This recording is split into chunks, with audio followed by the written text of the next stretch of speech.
il y a un peu moins de 20 ans, je faisais du ski avec mon pote Xavier. Et machinalement, Xavier, il s'allumait une clope.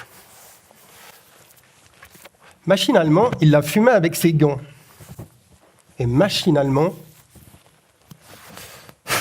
il l'achetait en bas. Et ça m'énervait à un point que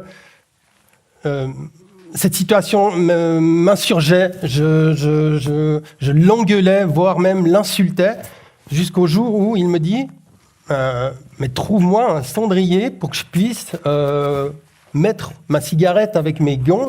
Et je te jure, depuis le jour, si tu acceptes et si tu me trouves ce fameux cendrier, je ne jetterai plus jamais quoi que ce soit. Et puis, ça, c'était dimanche. Le jeudi, je sors avec des amis sur Lausanne et à la sortie de la gare, on me tend un flyer promotionnel sous forme d'une petite boîte, une toute petite boîte. Et ce flyer, en gros, c'était Eureka, c'était ma solution. Une solution, en gros, pour lutter contre le littering. C'est un outil de changement de comportement, cette petite boîte. Et depuis ce jour-là, Xavier et à peu près plus de 3 millions de personnes en Suisse l'ont adopté et ont forcément changé leur comportement en matière de littering. Vous savez ce que c'est le littering ? Le littering, à Berne, on parle de « chiottes des sauvages ».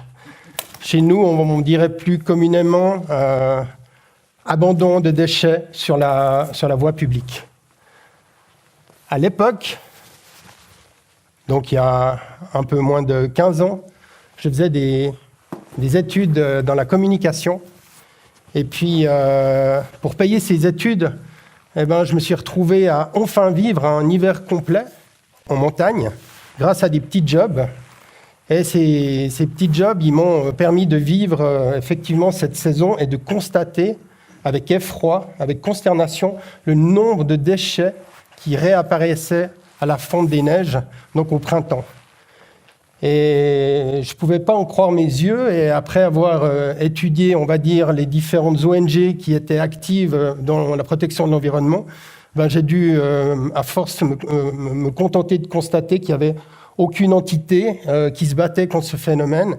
Et donc, j'ai décidé de lancer une nouvelle ONG qui allait donc partir un peu en croisade, si on veut bien, pour limiter cette problématique. Et puis, de là, se battre, évidemment, contre ces mauvaises habitudes. Et puis, pour ce faire, j'ai lancé, avec mon bagage estudiantin, une première campagne de communication sous forme de panneaux d'affichage. Et cette campagne, elle avait un slogan un peu provocateur, je l'avoue. C'était « Ne balance pas tes déchets, juste tes mauvaises habitudes ». On peut même y voir une double lecture.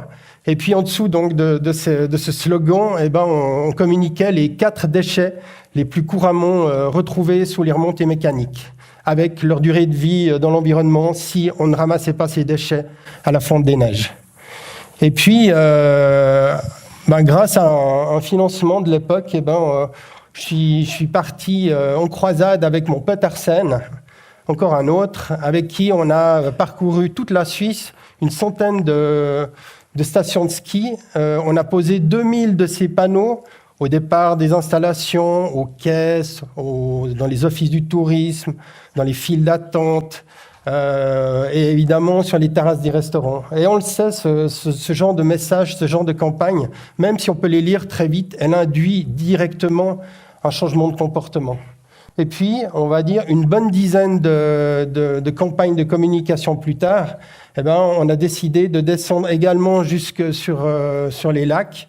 On a une participation sur plusieurs festivals d'été, de musique essentiellement, parce que le phénomène, il est identique.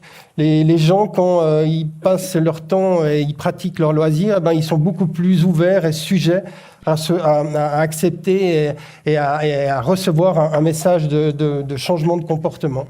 Ce qui va nous mener, on va dire, à finaliser la boucle, parce que toutes ces campagnes ne se suffisent pas, malheureusement. Donc, depuis le début de cette activité, on mène des opérations de nettoyage chaque année une bonne cinquantaine qui sont répartis par toutes sortes d'organismes et qui, en gros, se permettent de maintenir l'environnement au mieux parce qu'il n'y a pas des cantonniers tous les jours qui vont aller nettoyer nos pâturages ou sous les pistes de ski.